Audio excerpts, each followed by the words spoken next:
میں بہک سکوں یہ مجال کیا، میرا رہنما کوئی اور ہے۔ نحمدہ و نصلی علی رسولہ النبی الکریم الامین، اما بعد فاعوذ باللہ السمیع العلیم من الشیطان الرجیم، بسم اللہ الرحمن الرحیم۔ قال اللہ تبارک و تعالی فی القرآن الحکیم، ان اللہ و ملائکتہ یصلون علی النبی یا ایہا الذین آمنوا صلوا علیہ وسلموا تسلیما۔ الصلاۃ والسلام علیک یا رسول اللہ وعلی آلک و اصحابک یا نبی اللہ۔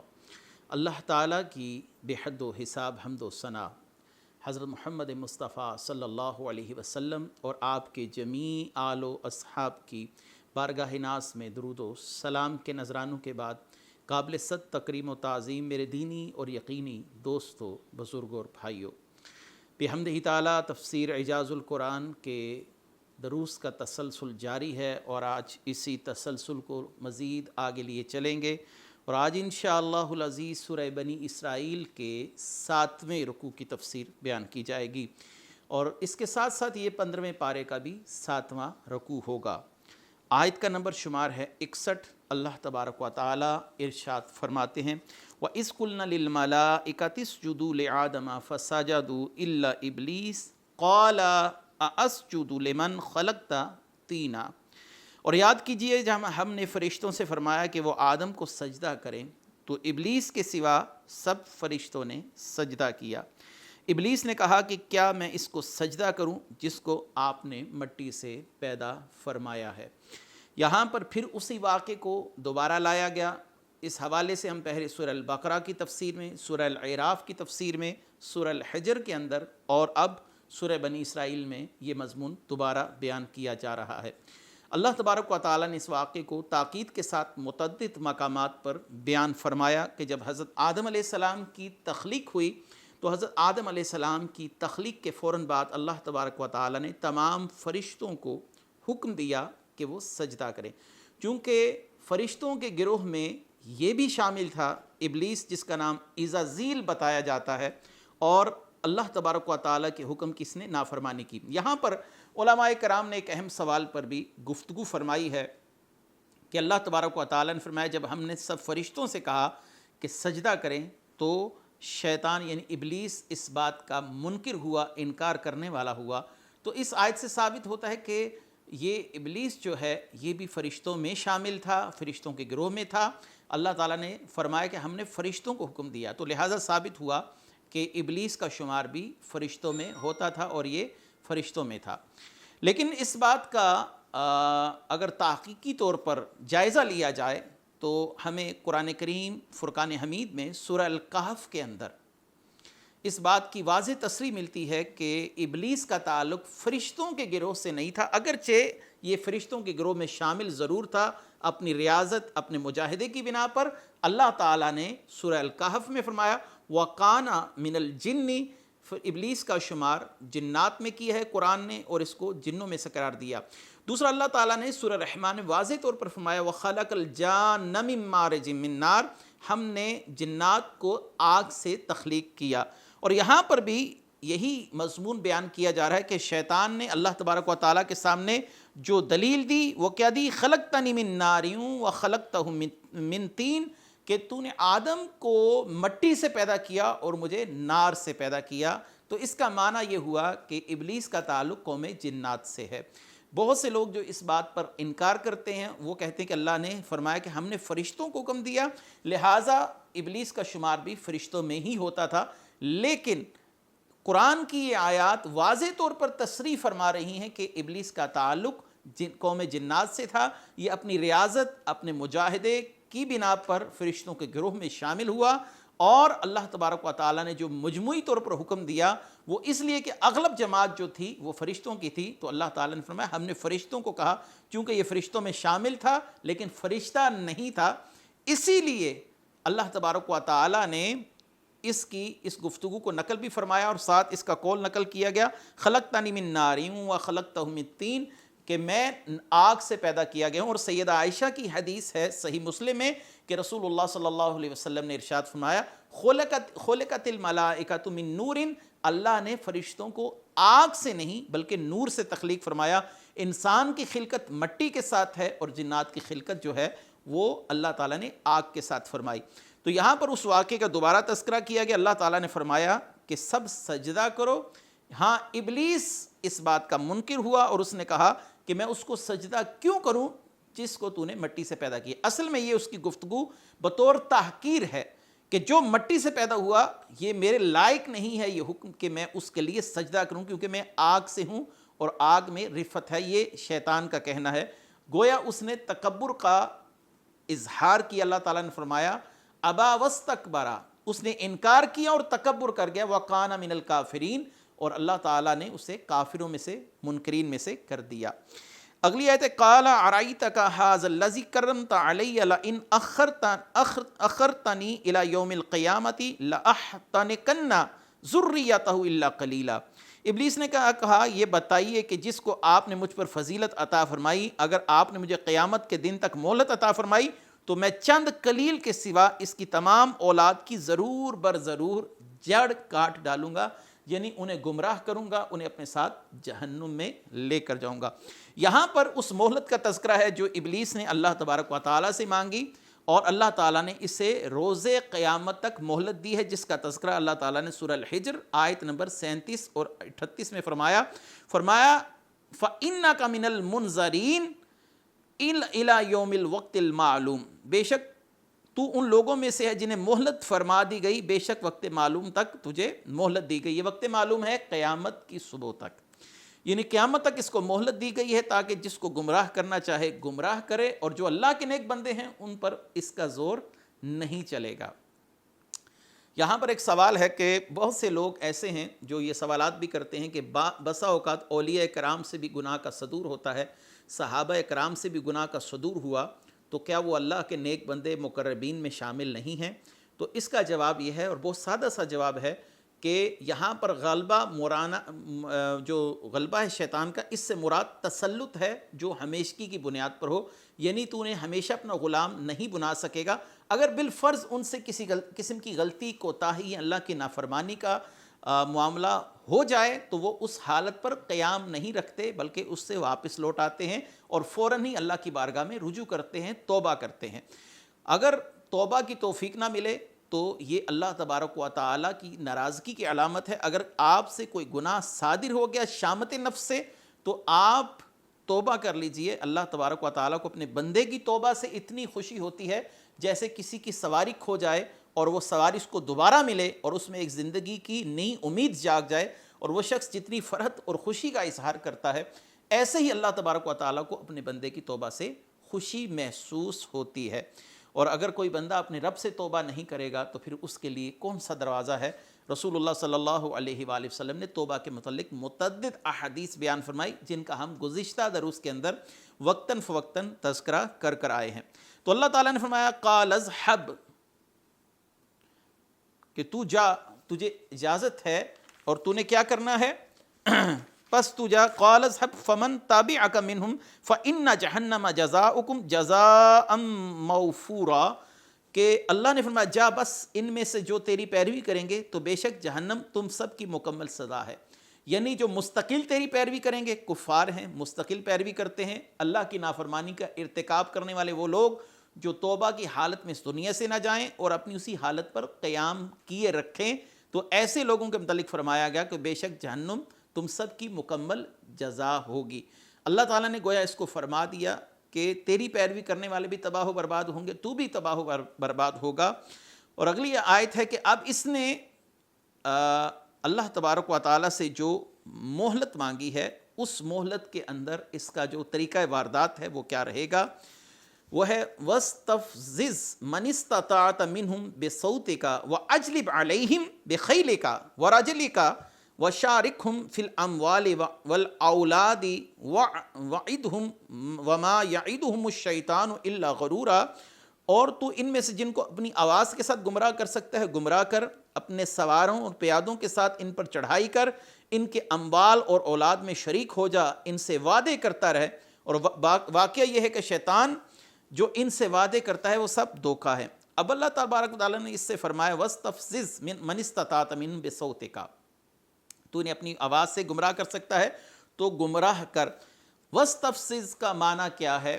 سیدنا مجاہد فرماتے ہیں کہ یہاں سے مراد ہے موسیقی اور آلات لاہو لعب، یعنی یہاں پر موسیقی کو شیطان کا ہتھیار قرار دیا گیا ہے، کیونکہ نفاق دل کے اندر موسیقی ایسے اگاتی ہے جیسے کسی خشک جگہ پر پانی آ جائے اور وہاں پر گھاس اگاتا ہے، سبزہ اگاتا ہے، تو یہاں پر موسیقی مراد ہے۔ یہ ہے مفسرین کا یہاں پر راجح قول کہ اللہ تبارک و تعالیٰ نے فرمایا کہ تو لوگوں کو اپنی طرف دعوت دے موسیقی کے ذریعے۔ اب یہ جو ایک فکر ہے کہ موسیقی روح کی غذا ہے، یہ فکر ہماری اسلامی فکر نہیں ہے، یہ مغربی اقوام کی فکر ہے، ان بدحواس لوگوں کی فکر ہے جو اسلام سے دور ہیں اور اپنی زندگی گزارنے کے لیے مختلف ذرائع تلاش کرتے ہیں تاکہ ہمیں سکون نصیب ہو۔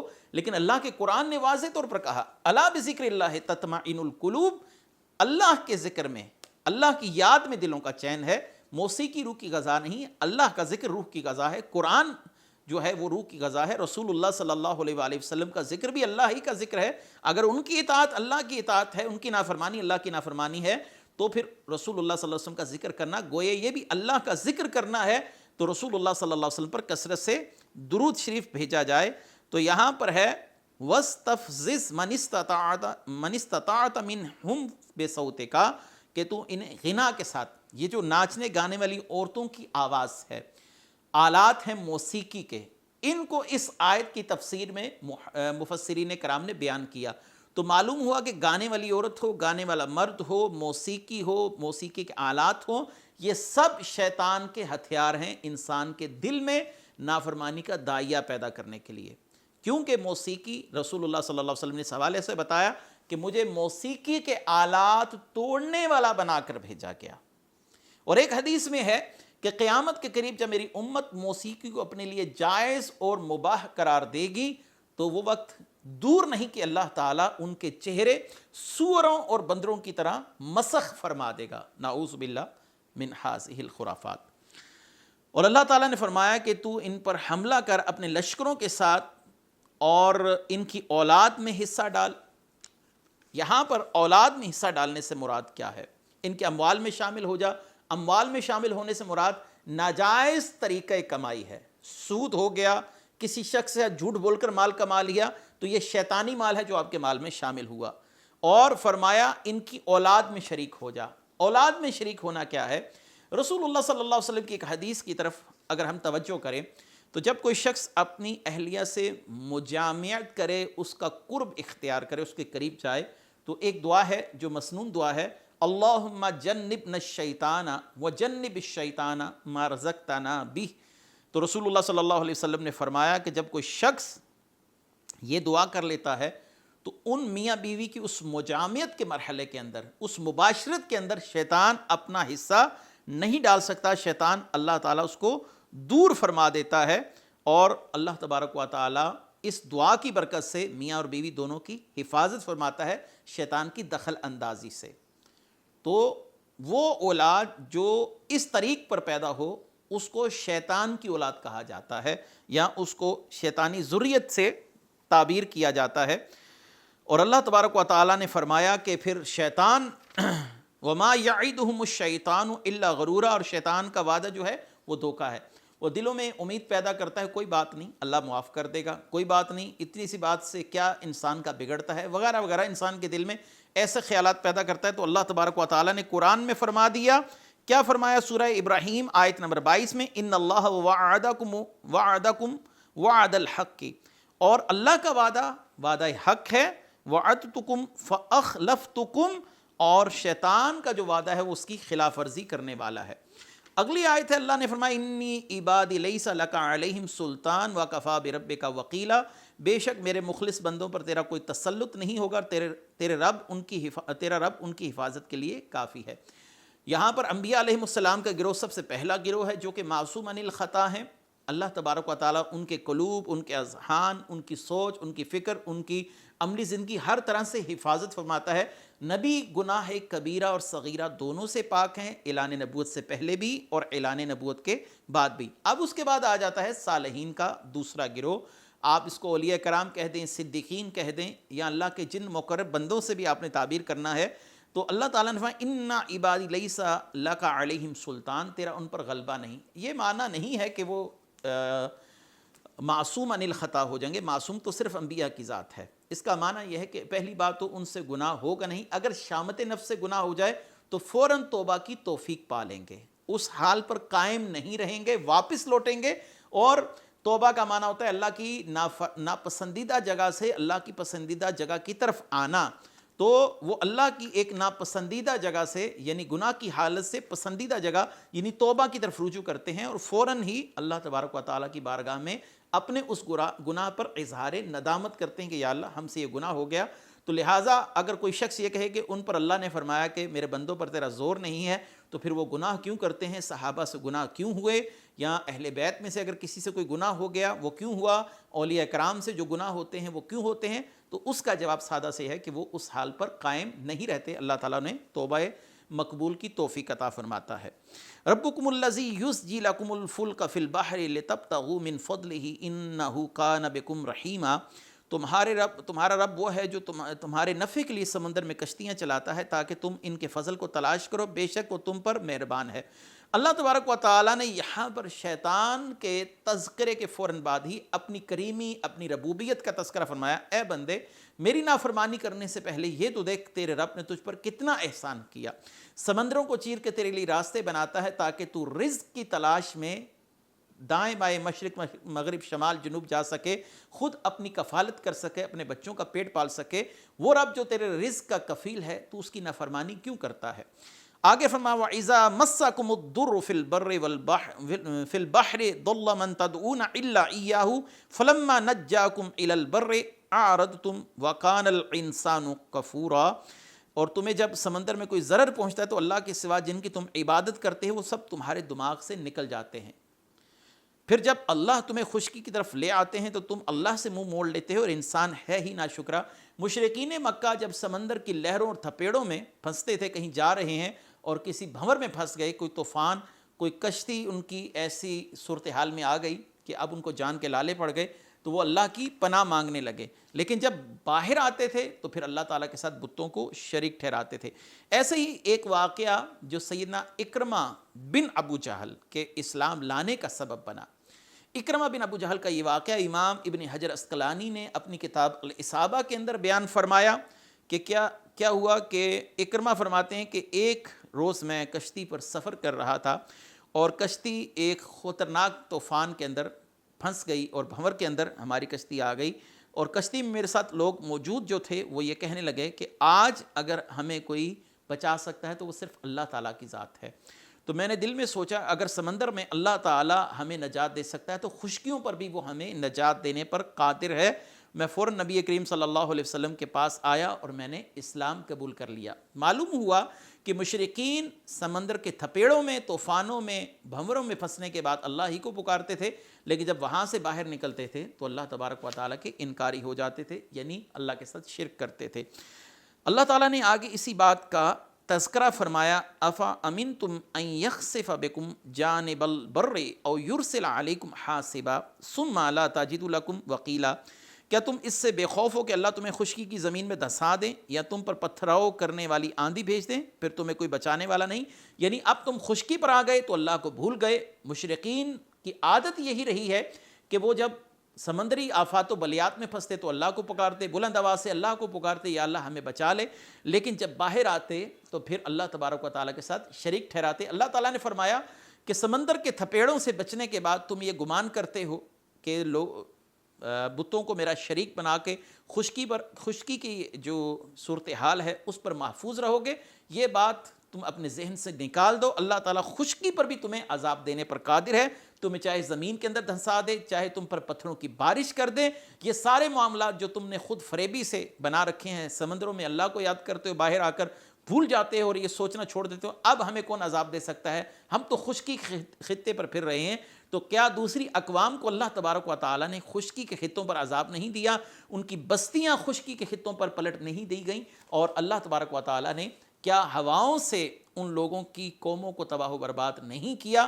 کیا ان پر پتھروں کی بارش نہیں ہوئی؟ قوم لوط کا واقعہ مشہور ہے جس کو اللہ تعالیٰ نے پتھروں کے ساتھ ہلاک فرمایا۔ اگلی آیت ہے ام امنتم ان یعیدکم فیہ تارۃ اخری فیرسل علیکم قاصفا من الریح فیغرقکم بما کفرتم ثم لا تجدوا لکم علینا بہ تبیعا۔ یا تم اس سے بے خوف ہو کہ تمہیں دوبارہ سمندر میں لے جائیں، پھر تم پر سمندری جہازوں کو توڑنے والی آندھی بھیج دیں اور پھر تمہارے کفر کے سبب سے تم کو سمندر میں غرق فرما دیں، پھر تم اپنے لیے ہم سے کوئی باز پرس کرنے والا نہیں پاؤ گے۔ وہی بات یہاں پر کی جا رہی ہے کہ اس بات کی کیا ضمانت ہے کہ اب تم دوبارہ سمندر میں سفر نہیں کرو گے؟ یقیناً کرو گے، پھر اس صورتحال میں آ جاؤ گے، پھر اللہ کو پکارو گے۔ تم ایسی حرکت کیوں کرتے ہو جو تمہارے لیے بعد میں باعث ندامت بنے کہ اللہ کو پکارا، اس کو وحدہ لا شریک مانا، اور جب باہر نکل آئے تو پھر اپنے بتوں کو خدا کے ساتھ شریک ٹھہرایا۔ اللہ تبارک و تعالیٰ نے فرمایا یہ بات کوئی بعید نہیں ہے کہ تمہیں دوبارہ سمندری سفر کرنا پڑے اور ایسی ہی صورتحال سے تمہیں دوبارہ گزرنا پڑے، پھر اسی مصیبت میں مبتلا ہو جاؤ، پھر کیا کرو گے؟ ابھی تو اللہ کو پکارتے ہو اور خشکی پر جا کر اللہ کے منکر ہو جاتے ہو۔ اگر دوبارہ تمہارے ساتھ سمندروں کی صورتحال ایسی ہی بن جائے کہ سمندر تمہاری کشتیوں کو تھپیڑوں کے ساتھ بہا کے لے جائیں اور طوفان تمہاری کشتیوں کو پلٹ کے رکھ دیں، پھر تم اللہ کو پکارو گے، پھر تمہاری مدد کرنے والا کون ہے؟ ابھی تو اللہ کو پکار رہے ہو، خشکی پر آ کر اللہ کے منکر ہو جاتے ہو، دوبارہ جب اللہ کو پکارو گے تو کس منہ کے ساتھ پکارو گے؟ پہلے اللہ ہی کو پکار کر بچے، بعد میں اللہ کا انکار کیا، تو یہ ایک شرمندگی والی صورتحال بیان کی جا رہی۔ وَلَقَدْ كَرَّمْنَا بَنِي آدَمَ وَحَمَّلْنَاهُمْ فِي الْبَرِّ وَالْبَحْرِ وَرَزَقْنَاهُمْ مِنَ الطَّيِّبَاتِ وَفَضَّلْنَاهُمْ عَلَى كَثِيرٍ مِّمَّنْ خَلَقْنَا تَفْضِيلًا۔ اور بے شک ہم نے اولاد آدم کو عزت عطا فرمائی، ان کو خشکیوں اور سمندروں میں سواریوں پر سوار فرمایا، ان کو پاکیزہ چیزوں سے روزی عطا فرمائی، اور ہم نے ان کو بہت سی مخلوقات پر فضیلت عطا فرمائی۔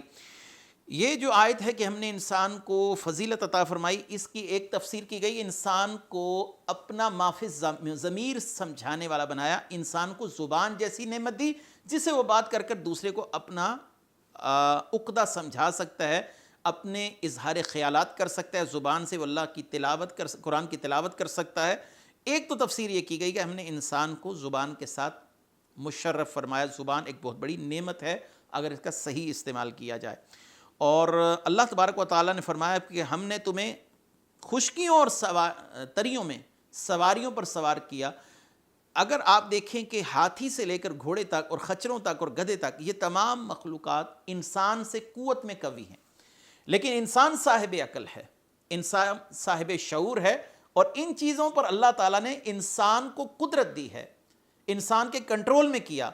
اور وہ کشتی جو سمندر کی سطح پر بہہ رہی ہے اس میں اللہ تعالیٰ نے کتنی بڑی نشانی رکھی کہ اگر آپ ایک پتھر کو سمندر کے اندر پھینکیں تو وہ ڈوب جاتا ہے، لیکن بڑے بڑے بحری جہاز جو ہیں جن کو بدرجہ اولا بدرجہ اتم ڈوبنا چاہیے ان کو سمندر باہر کی طرف دھکیلتا ہے اور ہوائیں ان کو آگے لے کر چلتی ہیں تاکہ انسان کے لیے سہولت میسر آ سکے۔ تو اللہ تعالیٰ نے یہاں پر اپنے اس احسان کا تذکرہ فرمایا کہ ہم نے سواریوں کو تمہارے لیے مسخر کیا۔ یہ بھی اس کا بڑا کمال ہے کہ ہاتھی ہوں، گھوڑے ہوں، جانور ہوں، وہ باوجود یہ کہ انسان سے زیادہ قوت رکھتے ہیں لیکن انسان نے اپنی عقل کے ساتھ ان کو اپنے تسخر میں کیا، مسخر کر لیا، تسخیر کر لیا۔ یہ سب اللہ تعالیٰ کا احسان ہے۔ یہاں پر آج کا درس الحمدللہ تعالی ختم ہوتا ہے۔ انشاءاللہ اگلے درس کے ساتھ پھر حاضر خدمت ہوں گے۔ وآخر دعوانا ان الحمدللہ رب العالمین۔ میں بہک سکوں یہ مجال کیا، میرا رہنما کوئی اور